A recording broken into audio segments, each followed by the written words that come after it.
Thank you very much indeed, Brian. Can I, first of all, on behalf of the Scottish Government, welcome all of you to Edinburgh, and in particular to those of you who are from outside Scotland, a particular welcome to Scotland, and I hope you enjoy your stay here and come back and visit us many times, because it's all good business for us in Edinburgh and indeed in Scotland more widely. Can I also particularly say thank you to Andrew and Marit for organising the NextGen conference and for making sure all our speakers are lined up properly and got their times. What I want to do this morning is first of all paint the vision of the future of Scotland that we have, particularly in relation to broadband and digital infrastructure, and then at a national level, and putting it in an international context, give you some indication of how we intend to implement our digital strategy over the next 5 to 10 years. Can I first of all say that we have a vision of a modern 21st century Scotland, not just at the leading edge of broadband technology, but also playing its part in the global economy and being a highly competitive economy. Although we are geographically located on the periphery of Europe, these days the geographical location of a country doesn't matter nearly as much as what it did 20, 30, 40 years ago, because thanks to digital technology, it is now much easier to reach international markets from your home or office wherever you live in the world.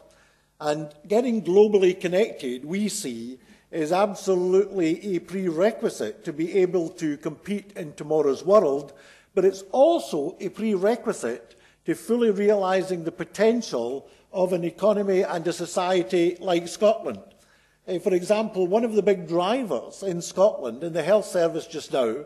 is particularly in an area like Aberdeenshire, is the development of e-health, where people can be diagnosed remotely by their GP or their consultant without having to physically travel into the surgery or into hospital.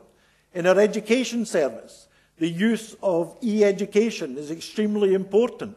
As you know, in Scotland, we make up 1/3 of the landmass of the UK, and the Highlands and Islands make up about half of the landmass of Scotland. And obviously, you have 500,000 people living in an area bigger than Belgium, and it's very important for them to be able to communicate because so many of them are living in rural and many remote and island communities. And if they are to fully realise their potential to participate in the wider society in the 21st century, then access to superfast broadband technology is absolutely essential. And indeed, if you were to go to Knoydart, which is the most remote part of Scotland in many ways, you will see that already they have access to a form of superfast broadband, with people able to use Skype and talk to their children and grandchildren as far away as New Zealand on a regular basis. So no matter where you are, no matter how physically remote you are, no matter how far you have to travel to a centre of population, with this kind of technology, you can be not just connected to your locale and to the rest of your own country, but you can be connected globally as well.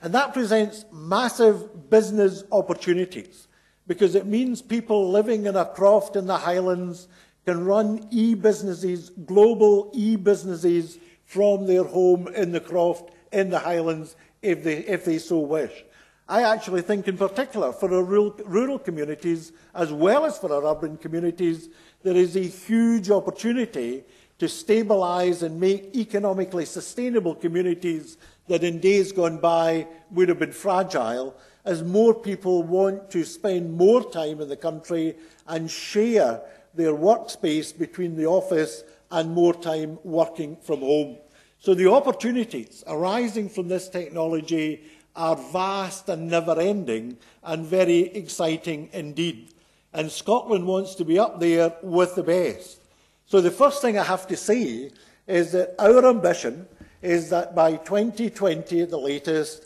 Scotland will be world-class in digital technology, particularly in relation to the availability of superfast broadband.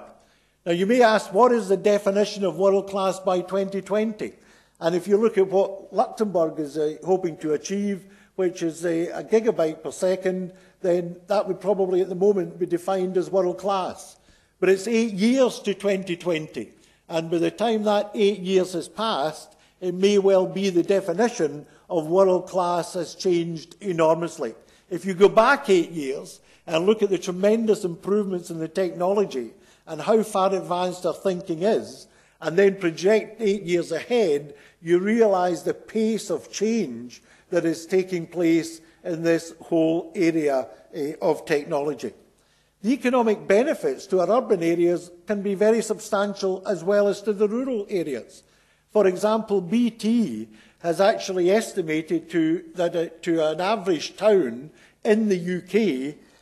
the creation of a superfast broadband access can raise the GDP of the town by £140 million, can create well over 200 jobs, and can create up to 140 new businesses. And for a typical city, those figures are up to £300 million in additional output, as well as up to 430 new jobs and up to 320 new businesses. So by any measure, the investment in broadband and in digital technology produces a very high return, not just to the individual or the company, but indeed to the wider economy. And the multiplier effect of the broadband technology is very significant indeed. And therefore, given that our number one objective as a government is to increase the levels of sustainable economic growth in Scotland,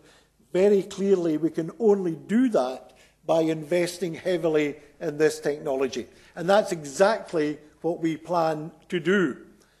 Over the next 3 years, we will be investing about £250 million of public money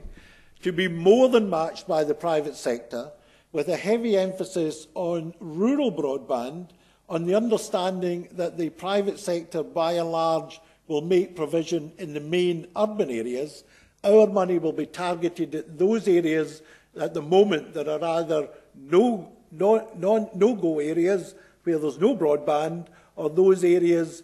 such as rural Scotland where we need to get the speeds up to nearer 40 to 80 megabytes by 2015 and use that as a platform for substantial progress thereafter. And our objective is to ensure that everybody in Scotland, by the end of this decade, has access to superfast broadband, whether their premises are at home, their premises are the office or the factory, or whether they're on the move and have access via mobile broadband to the best speeds available.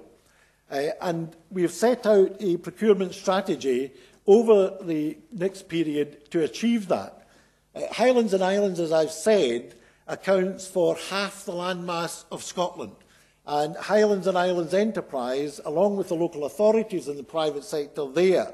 is driving forward a procurement exercise that would allow them, by the turn of the year, to start digging the trenches to get the fibre optic cable in, initially to 50 communities and eventually to the whole of the Highlands and Islands. And the Highlands and Islands include the Northern Isles of Orkney and Shetland, the Western Isles, right down to Argyll and Bute, as well as Inverness, Caithness, Sutherland, the whole of the north of Scotland. And as I've said already, that landmass is greater than the landmass of Belgium, to give you an indication of the size of the task in reaching all the premises in the Highlands and Islands. Already 99% of the premises have access to some form of broadband, but the service is too slow, and we need to get it up to the kind of super-fast levels to realise the full potential that we want to see. So we have a very clear plan that by 2015, up to 90% of Scotland will have access to speeds of between 40 and 80 megabytes per second, and by 2020 at the latest, the whole of Scotland will have access to super-fast broadband, And even the 10 to 15% areas that are not going to get as high as 40 to 80 by 2015, they will still have a substantial uplift from where they are at present to where they need to be. And our view very strongly is that this is absolutely core to the economic and industrial growth strategy of a modern country. Now, at the moment, when you look at Europe, countries like Sweden and Lithuania, for example, are ahead of the game. Let me say that Scotland is going to fast catch you up, and our ambition is to eventually be up there with you and indeed, if possible, overtake you in terms of this technology, because it's so important to building not just a modern economy, but a modern society.